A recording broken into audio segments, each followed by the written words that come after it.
La oveja extraviada. Sintiéndose aislada, oyó repetirse el viejo cántico que le guió, después de largos y penosos ambajes, al calor del rebaño. Terminaba el otoño de 1978, la ciudad se aprestaba a otra época navideña y aparecían tras las ventanas de las casas los primeros arreglos que lo mostraban. Cuánto dolor, cuánta tristeza me provocaban el ruido de la gente al pasar y la alegría de los niños al jugar. Eran 100 ovejas que había en el rebaño. Eran 100 ovejas. Había salido de mi sexto internamiento, el más doloroso, el más prolongado, debido a mi alcoholismo. En los hogares había calor, había hijos, madres, un esposo tal vez. No tenía a dónde ir.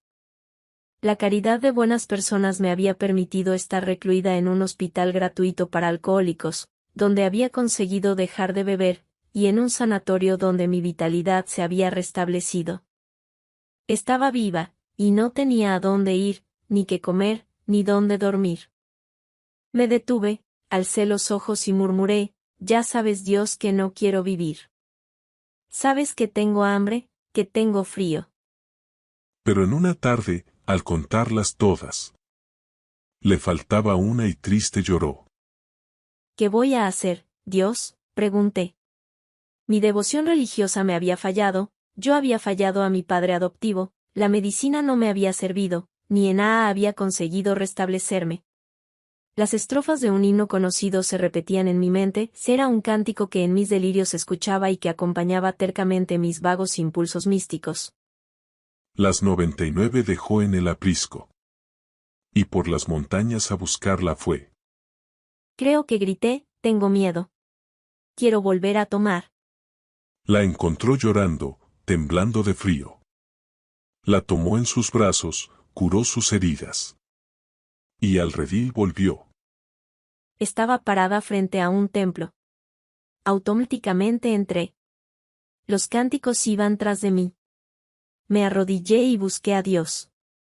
Lloré, vi las imágenes de mis hijos, esos 3 pequeñitos a los que tanto había dañado, la de mi madre que no conocí, la de mi padre adoptivo que tanto había sufrido conmigo, la del bondadoso doctor que me había auxiliado una vez, y las puertas de AA abiertas, esperando mi regreso.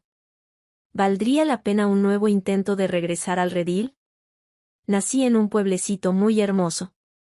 Era un bebé cuando murió mi madre, al nacer mi único hermano. Mi padre nos abandonó en casa de mi abuela materna donde un tío nos dio su afecto, fue siempre como mi verdadero padre. Huérfana, busqué desde niña, insistente y desesperadamente, el amor.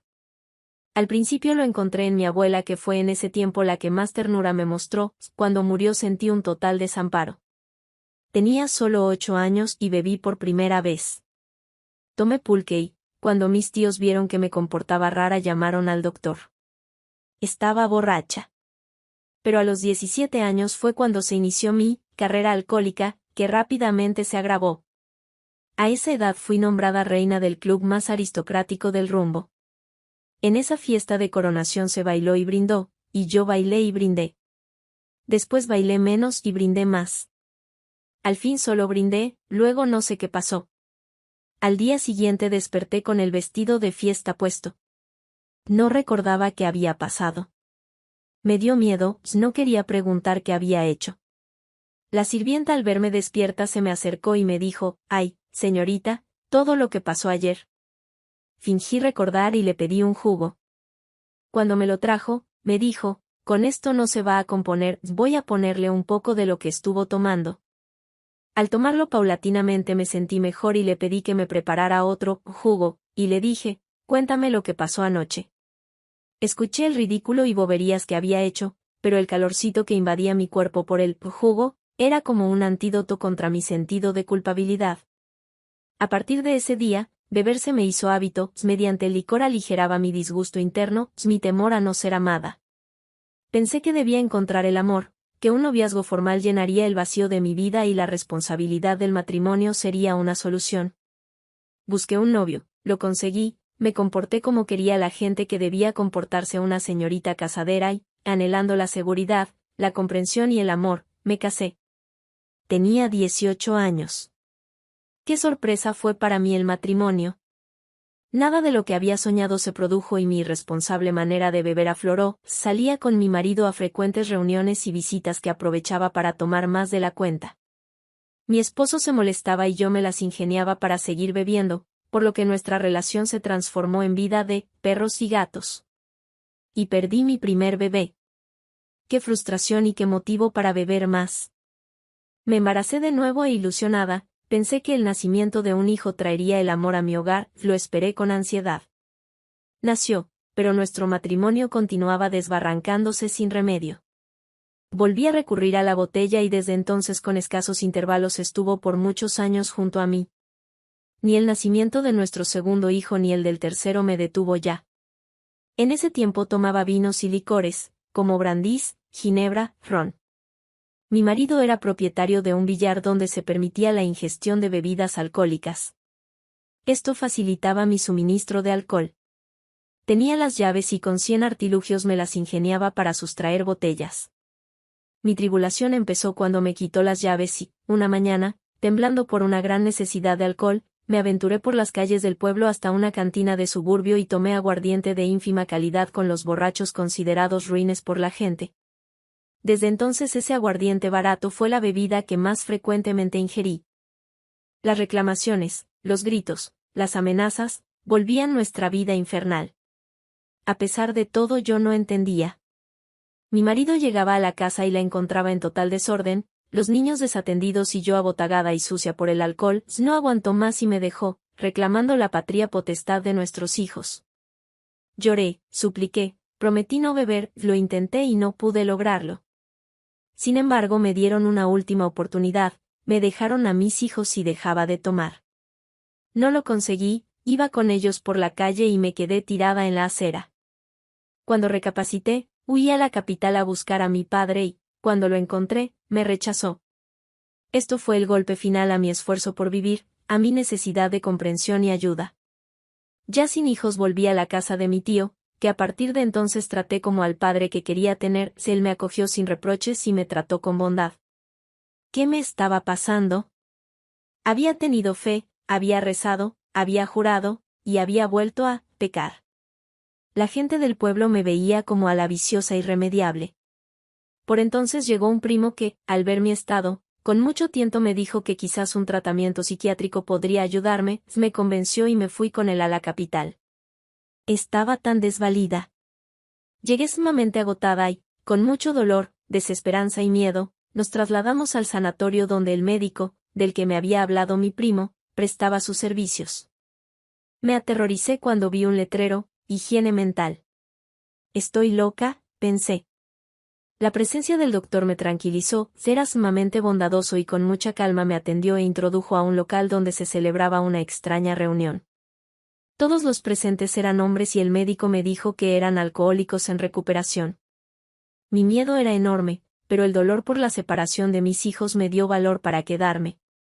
Me sentí bien, comprendida por aquellos pacientes que intentaban lo mismo que yo, y protegida por aquel médico que en los meses que estuve con él me dio la ternura que tanto necesitaba.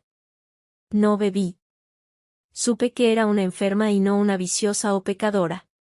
Pero mi deseo ferviente de recuperar a mis hijos era el principal motivo para esforzarme en mi recuperación. No tenía medios de sostenimiento, nadie veía por mí, solo el médico me ayudaba dándome la oportunidad de serle útil en la medida de mis posibilidades con trabajo en el hospital y en la terapia de grupo. Como recuerdo la ocasión en que, al arreglar su escritorio encontré un folleto que me impactó, Alcohólicos Anónimos. Allí encontré una oración que, supe después, se atribuye a San Francisco de Asís. Que no busque ser consolado sino consolar. Que no busque ser amado sino amar. La mecanografía y se la mostré al doctor. Haga muchas copias, repártalas y guárdese varias porque las va a necesitar, me dijo. Ya le había exteriorizado mi intención de partir a mi pueblo e intentar recuperar a mis hijos. Él había tratado de disuadirme y, el día que decidí partir, me dijo, está usted en la cuerda floja, si se queda hay probabilidad de que se rehabilite, pero si se va hay toda seguridad de que reincidirá y caerá hasta el fondo del abismo. No le escuché. Tenía casi un año de abstinencia, deseos enormes de ver a mis hijos y de que me vieran sin beber para intentar recuperarlos. Me llevé las copias de la oración y, por primera vez, la confianza en que había gente que me comprendía y ayudaba. Regresé a mi pueblo y mis grandes proyectos, de que no sucedería nada de lo que el doctor me había dicho, duraron una semana. La nostalgia de la compañía de aquellos exbebedores que había conocido, la falta del apoyo de aquel buen doctor, y la realidad de la incomprensión de mi exmarido, sin hijos, volví a beber. Como el doctor pronosticara, perdí la dignidad, todo. Caí hasta el fondo de la abyección. Bebí incesantemente, tuve periodos de trabajo en los intentos por dejar de beber. No volví a ver a mis hijos, avergonzada. Sufrí mis primeros internamientos. Fueron muchos años de locura y delirios interminables. Nada daba resultado. Juraba a vírgenes y a todos los santos, y nada. En una guarapeta me buscaron un hombre y 3 mujeres que pidieron hablarme. Rebelde les exclamó, ¿qué tienen que hablar conmigo? Por favor, me dijeron. Ah, sí. Denme 20 pesos para alcohol y los escucho. Viendo mi estado tan deprimente me dijeron, únicamente le diremos esto, recuérdelo, Dios la ama. Solté la carcajada y les respondí, si me quisiera no me hubiera quitado a mi madre, a mis hijos, mi hogar. ¿Por qué me quitó todo amor y me dio este amor a la botella? ¿Por qué no me quita este amor? ¿No será porque no se lo ha pedido?, me dijeron. Con los 20 pesos que me dieron seguí la borrachera, pero en mi mente distorsionada se había fijado la idea de un Dios que me amaba, así como era, sucia, borracha. Tal vez por ello soporté tantos años de demencia y ebriedad. Una noche fui recluida en un hospital en tal estado que tuve que ser amarrada. 2 días después me quitaron las amarras. Era época de Navidad. Entonces empecé a oír los lamentos de otra borracha que agonizaba. Al principio traté de sobrellevarlos, pero no me era posible y me llené de miedo. Había un pino de Navidad y unas muñecas en un rincón y vi cómo cobraban vida y tomaban formas grotescas y, cobrando movimiento, me atacaban. Pedí auxilio, pero las enfermeras estaban ocupadas con la que había gemido y que había muerto ya. Clamé, exigí a Dios que me ayudara, me deslicé aterrorizada hasta la cama de la muerta y, tomando sus ropas, me las puse y huí. Mi tío sufría tanto como yo por mi problema sin solución. Un día me dijo que me arreglara porque había encontrado la manera de ayudarme. Me llevó a la capital. Llegué con una cruda terrible. Fuimos a un grupo de AA. Había hombres y mujeres también, que narraban que habían padecido como yo padecía y se las veía sanas y alegres. Me tranquilicé, dije, este es mi lugar. Desgraciadamente tuvimos que regresar a mi pueblo. La ilusión de que me llevarían a otra reunión me permitió permanecer sin beber durante unos días. No me llevaron y seguí bebiendo. Con la esperanza de asistir a AA y encontrarme, dejé mi pueblo y me trasladé a la capital. Localicé un grupo cercano a donde me alojaba, dejé de beber, conseguí un trabajo y, al fin, supe que había encontrado mi camino en la vida. Al poco tiempo pude volver a ver a mis hijos y, sin embargo, no me sostuve en mis propósitos y volví a lo mismo. Desesperada, me dije, ni religión, ni psiquiatría, ni ¿qué onda, ahora, señor? Las 99 dejó en el aprisco. Llevaba bebiendo 40 días con sus noches cuando, en un lapso de lucidez, llamé por teléfono a unos compañeros del grupo. Acudieron por mí y me internaron en un hospital gratuito para alcohólicos donde pude cortarme la borrachera. Allí permanecí 15 días, pero mi estado físico era tan lamentable que me trasladaron a un sanatorio donde conseguí sobrevivir. La encontró llorando, temblando de frío. ¿Valdría la pena intentarlo de nuevo? Sí, había que intentarlo. Salí del templo donde había estado orando y recordando y me dirigí a un grupo de AA. Cuando entré, sentí el refugio que permanecía esperándome, las palmadas de aliento. El café que me sirvieron. La sesión. La fortaleza y la esperanza. A reempezar otra vez. Conseguí donde dormir, un cuartucho modesto sin luz eléctrica, y un trabajo.